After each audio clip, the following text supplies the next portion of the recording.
And we're back. This is the Working Brother, back with Drago Bosnic. We've got another couple of articles of his to run through. This is the Not So Weekly news update with Drago. Drago, how are you? Did you enjoy that short segment? Yep. Yeah, I mean, it's great being here again. Long time no see. Yeah, we're just coincidence. We're both wearing the same kind of clothes we were wearing last time. Yeah. In any case, let's get rid of this music and let's. We promised people Tucker Carlson stuff. What's your personal take on the Tucker Carlson Putin interview? Like beyond any article that you may have written, or like like when you watched it, what was your take? Well, my first reaction was when he started talking about history. I'm a history nerd. I like it very much, so I enjoyed. However, I thought, well, this is going to be quite boring to a lot of people, and essentially it was. A lot of people haven't watched, or they've just skipped that part. However, like if you watch the entire interview, you see how he was able to, Putin was able to set up the entire, that part of the interview to actually, to make the end point that he did at the very end of the interview. So this is why it's important to watch the entire interview, because he knows exactly why he said a lot of those, a lot of stuff that he said, especially info about the history. So, when he said that essentially Russia has been undefeated for 12 centuries, and that nobody has been able to destroy the state as it is, it was a very clear message, that it was futile. So all you can do is you can talk to Russia, you can negotiate with Russia, but you can't defeat it. And, this is a good message. I've seen a lot of Western media claiming this was a threat to the West. But it was simply giving you an information, giving the West a piece of information that is true and that's been proven for over 1,000 years. So instead of blowing up the world, you could just talk to the country that nobody has been able to defeat in those 12 centuries. You and your Russian conspiracy theories. Yeah. Everybody who's new here, hi, like, share, subscribe. This is a comedy show where nothing we discuss here has anything to do with reality for various reasons. Let's see what else Drago has written here in the last not so weekly summary. Russia's economy and sanctions. Lol. Is IMF pushing Russian propaganda now?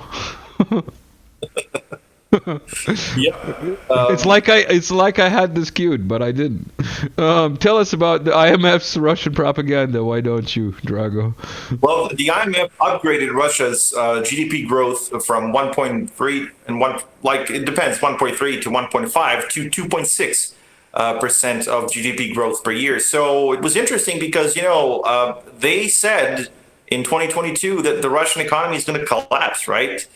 So not just that it didn't collapse, it didn't even go through a recession, but it has actually grown, and they've upgraded. They expected it to grow 0.3% this year, 2024, but now they've pushed that to 2.6. And Putin promised back in September last year that it might even go 3.5 to 4%, which a lot of people laughed about. They're not laughing that much now, I guess. Did you notice when Putin was talking to Tucker, the first question that Putin asked him was is this like a talk show or is this like a serious conversation? I couldn't help but think that maybe Putin is a subscriber. So Putin, if you're out there, hi, like, share, subscribe, all that good stuff. Yeah. Western sanctions against Russia. You called it here. By the way, all these articles are on BRICS information portal, which Drago writes for, among other places that you can find them, including Telegram. Links in the description. Georgia, foil Kiev's regime major terrorist attack targeting Russian city of Voronezh. Yeah. What? This was quite interesting because this was like an attempt to pull off Crimea 2.0, essentially, only targeting Voronezh. So they were trying to do the same thing as before, going through Romania, Bulgaria, Turkey, and Georgia, and then crossing the Russian border and reaching Voronezh. Of Wait, course, when they you say failed. time out, when you say Crimea 2.0, what do you mean? Well, I mean, when they blow up, when they blew up the Crimean Bridge, Oh, that okay, with truck. the bus, with the truck and Yeah, yeah. whatever. Yeah, With yeah, the yeah. truck, they used the same route. They used the same route that went from Odessa through Romania, Bulgaria, Turkey, and Georgia, and through Russia itself, and then they reached the Crimean Bridge from the eastern side. In this case, like it was all the same, except the target wasn't the Crimean Bridge; it was the Voronezh, the city of Voronezh. So essentially, the Georgians caught these guys. They actually, did a very good sting operation where they even they found the explosives, the C4 explosive, wrapped inside like these fake electric car batteries.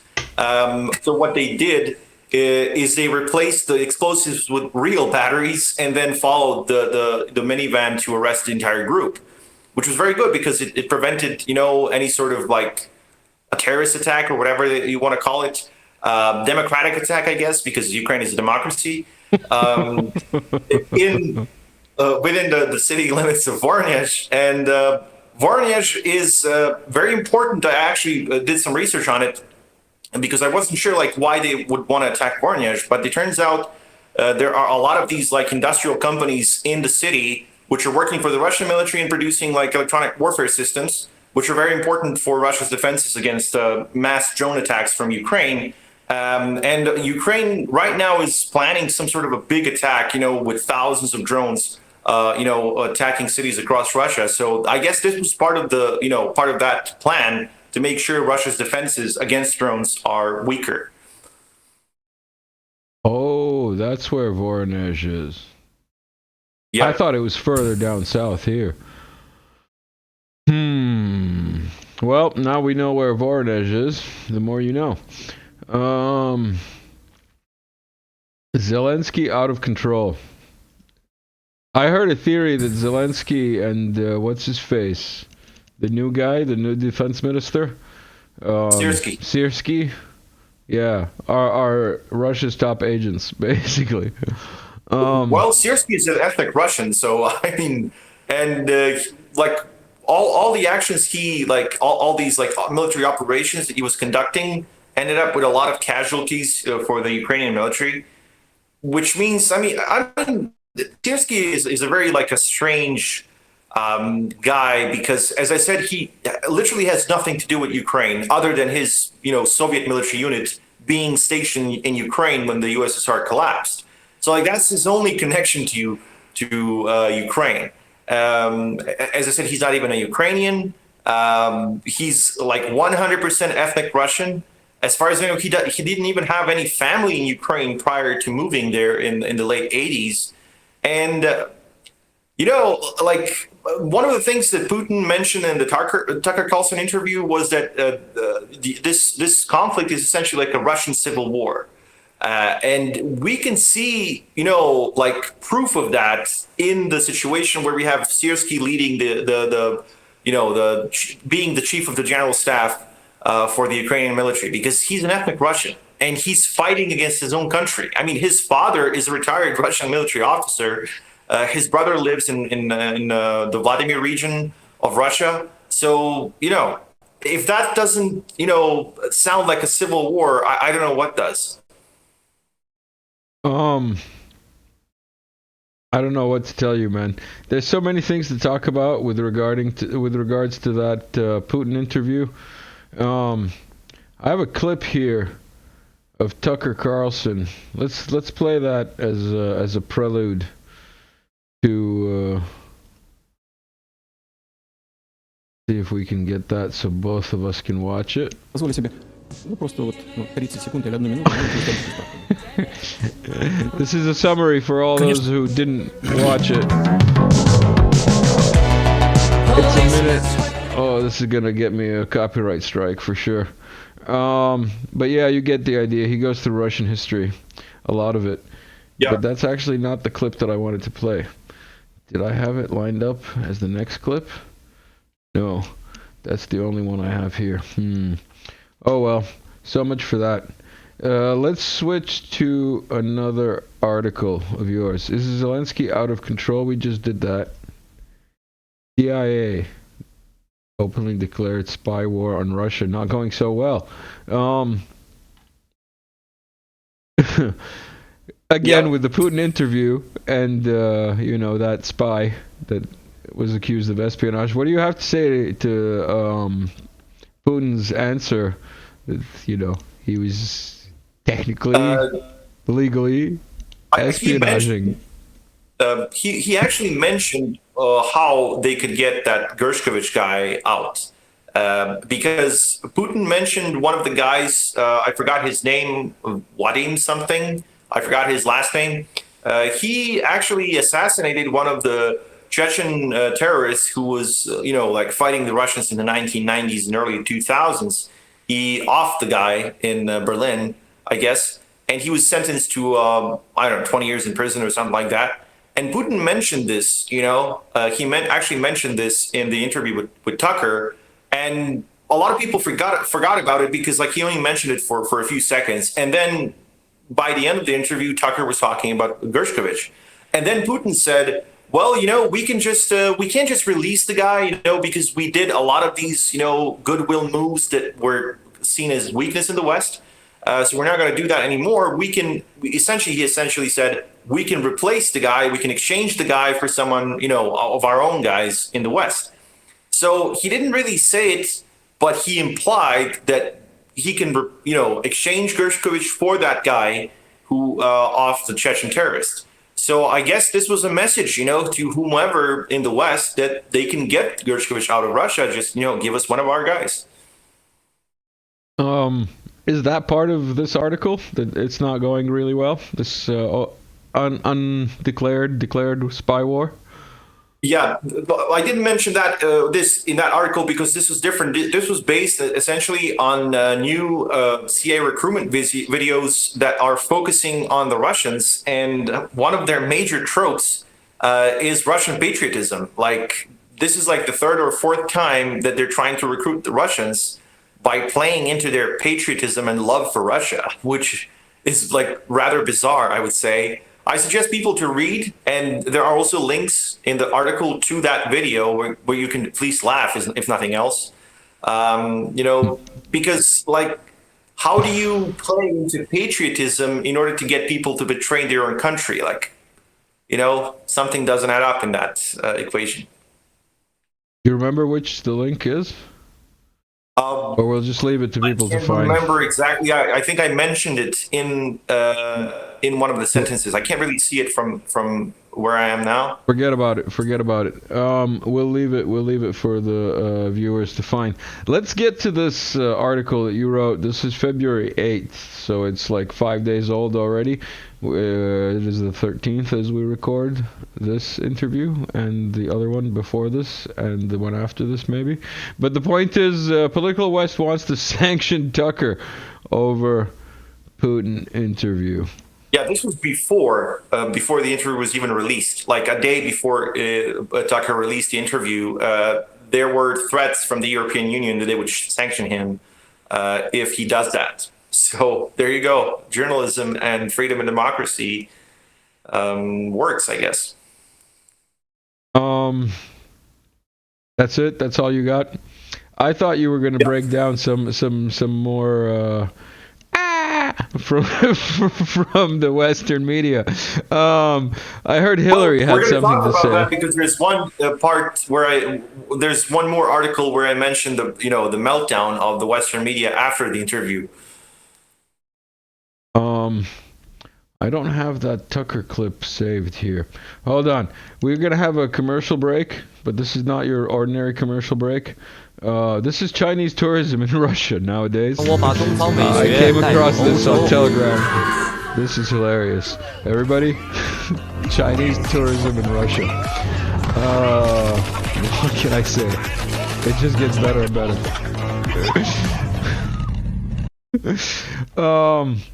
Okay.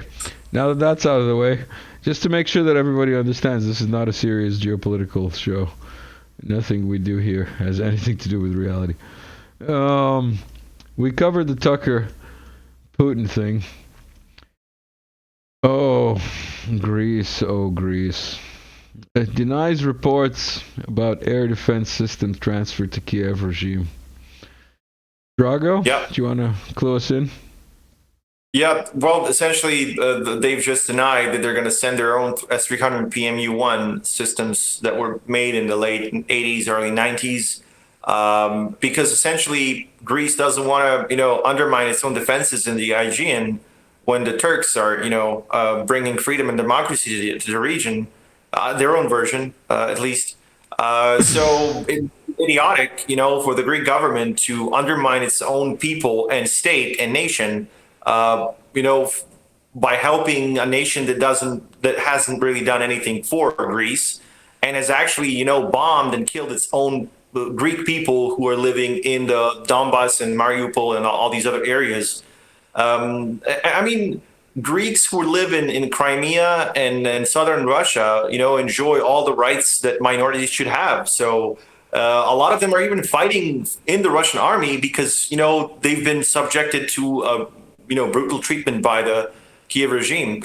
So I know that a lot of Greeks are absolutely furious at their government, for what has been going on, because of all the things that have been going on in the last several years when they were openly helping the Kiev regime and sending Greek weapons, thus undermining their own defenses against the Turks, against a country that has never been their enemy, essentially.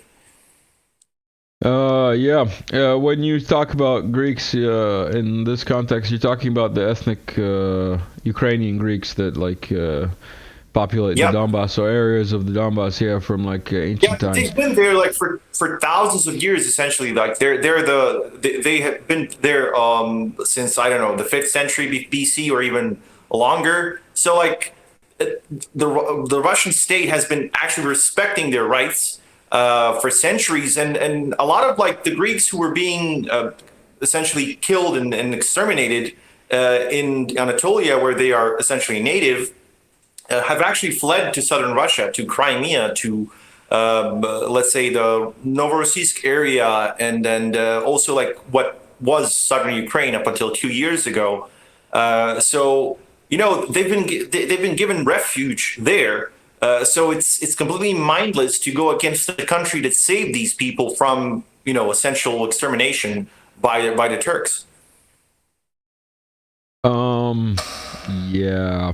In the meantime, the UK fantasizes about defeating Russia while its military falls apart. We had a meme about that in one of the Yeah. earlier episodes, with the Navy being, the Navy, which doesn't exist anymore, basically. Tell us about It's the UK's ridiculous. fantasies. Yeah, they had one of their aircraft carriers break down, and they had to pull it out of the NATO exercises. And then it happened to one of their destroyers as well. And just today, I read that their second aircraft carrier also got actually broke down, so they had to return it back to the UK. So essentially, it's even worse than I've written in the article, because I wrote that before the second one broke down. So they're fantasizing in their own media about conducting these long range operations against the Russians and being able to defeat them, while their military is falling apart in peacetime. So I'm not really sure how that's going to play out if they start an actual shooting war with the Russians. The Brits. There was that guy that talked about. It was that TV anchor who's like the voice of Putin, right? That had that like 3 minute, graphical presentation of what one of those tsunami. What's it called? Is it Yeah. called a typhoon? No, typhoon is the submarine. Poseidon, Poseidon, there you go. status 6 in the Russian military. So yeah, those things are going to bring a lot Real. of democracy back to the UK. All the freedom and democracy that they exported to the Middle East and Balkans and all around the world, it could return, to them, only radioactive. This is from the 12th, so it's a yesterday article. Mainstream propaganda machines a laughable meltdown over Putin interview. Yeah. German-owned publication infamous for attempts to whitewash Nazism. I probably should stop reading. Why don't you tell us? Why don't you tell us in YouTube-friendly joke terms how this article develops? Yeah, I actually mentioned a lot of articles that I was forced, unfortunately, to read because I chose a topic to write about, and then I mean, I guess I'm masochistic enough to want to read Western media about this.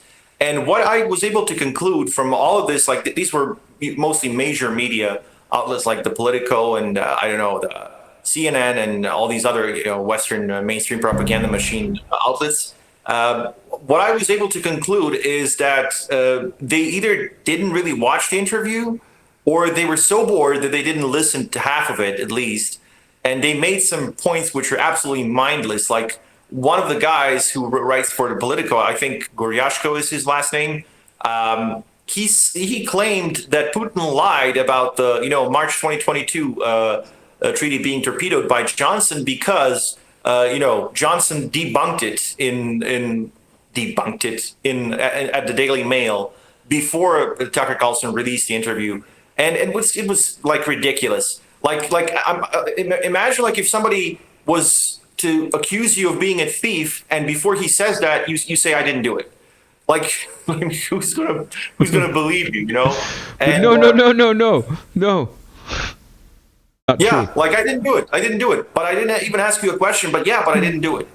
That's how ridiculous it is. And also, he mentioned that Putin lied about Zelensky banning negotiations with Russia by saying, I quote, he never banned negotiations with Russia. He only banned negotiations with Putin. So that's how ridiculous the Western media is at this point. Because, first of all, it's a lie. They actually codified. They have a law which bans the government from negotiating with Russia. So that's, first of all, a lie. The second of all, even if it were true, even if they only banned, negotiations with Putin, Putin's not going to stop being the Russia's president in anytime soon, So, like, that means you effectively banned the negotiations with Russia either way. So it's just ridiculous. You want to go into the U.S. falling apart? Or do you want to go into the U.S. emulating the old Soviet military technology? Which do you want to save as the last one? I think we should do the politics first and save the technology for last. I was about to say that. Yeah. So only Democrats allowed to question election validity because democracy means Democrats, right? Yeah. Exactly.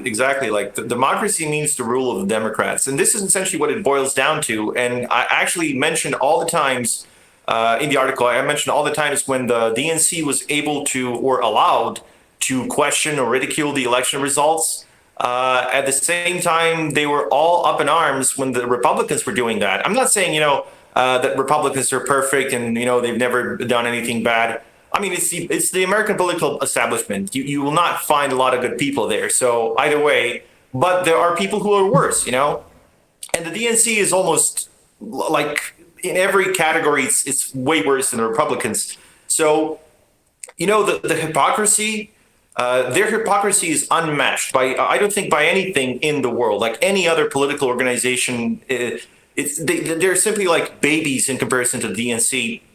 And it's so funny when we see them, crying and being furious that the Republicans dared to question the election results whenever they win, but whenever their results are questioned, they get crazy. Like they talk about conspiracy theories and so on and so on. But when it comes to the Republicans, all conspiracy theories, are very likely. That's what they claim. Like, for example, the Russiagate. It's like the logic of a 4-year-old or maybe 3-year-old. Yeah, I don't know. Pretty much. Something like that. The argumentative, maneuvering and skills, and logical mindset. For those of you who have stuck around, you're going to be treated to The U.S. emulating a half-century-old Soviet military technology and doctrine. And this thing that we see in the background is the Caspian Sea monster, as it was called. And Exactly. it's an Ekranoplan. For those of you who are fans of military technology. Tell people what an Ekranoplan is and what is going on. Essentially, it combines the properties of an aircraft and a surface vessel or a surface ship, if you want. This was a revolutionary technology, and even it still is to a large degree, because it's still like, we could say it's in its infancy because it hasn't been like mass produced anywhere. And but the Russians have had it since the early 1960s. And this was like the Pentagon went crazy over this, and they were so terrified of it. I mean, we can see that in the name, the Caspian Sea monster. The Russians call it the KM, which just means like a model ship, literally. Like it's the Russians are not very proficient when it comes to naming their weapons, or at least they weren't in the Soviet times. That has changed a little bit in recent years. But the point is, like, the concept is amazing, from a military standpoint, because this vessel, I mean, it was essentially like, formerly it was a ship. For the Russian military, it was a ship because it belonged to the Soviet Navy, but it was flown by the Russian Air Force pilots. So it's like both. The thing is, the Americans call this, they don't call it a Ekranoplan, they call it the ground effect vehicle, because what it does, it essentially almost like floats above the water. It touches the water, obviously, but it almost floats above the water, and it can go, 500 to 600 kilometers per hour, which is incredible for a ship, but it's like pretty slow, not impressive for an aircraft. But the point is, it's flying so low, and it's so low that you can't really shoot it down with an air defense missile, but you also can't shoot it down with an anti-ship missile or a torpedo. So it's very, very difficult. Yeah, it's very difficult to counter. So what happened is that the Russians have given up on this project in the early 1990s because obviously the Soviet Union collapsed. They didn't have the money for it, and now, 62 years later, the Pentagon is trying to make something similar. They call it the Liberty Lifter. I mean, they always give names like that: Patriot, Liberty Lifter, and so on and so on. It's ridiculous, of course. Liberty Lifter. That's fucking cute. Yeah, pretty much. Yeah, and essentially, it should be like a copy of the Soviet concept. The only difference is they're not going to arm it, because the Russians wouldn't be Russians if they didn't arm their vessels or everything else that they have. So this Russian version that was based on the KM Ekranoplan was called the Loon class Ekranoplan. It was used up until I think 2001. It carried like 6 giant anti-ship missiles called P-270. Musket, which was also nuclear capable. So this thing was armed. The Russian version is still like a lot better than even the latest American project. And the interesting thing, one of the few things that I mentioned at the end of the article, is the Americans have essentially given up on their own version of the Russian Ka-52 coaxial rotor helicopter that is, obliterating a NATO armor in eastern Ukraine. They've given up on this program. It's called the Future Attack Reconnaissance Aircraft, or just FARA. They've given up on this after spending several $1 billion on its development, and they have nothing to show for it. No comment. That's all I can say. The West has nothing to show for its input. Yeah, surprise. For everybody who stuck around to this extra long 29-minute episode of the new format of the Working Brother Talks, thank you for sticking around. Drago, thank you for coming on again and discussing the latest roundup. And I just wanted to close this episode off with the Business Insider and the new Wunderwaffe of the new Reich of Ukraine. Cats. Yeah, maybe if they're going to eat all the mice, in the trenches. You and your Russian propaganda. We all know those were Russians dressed in Ukrainian uniforms.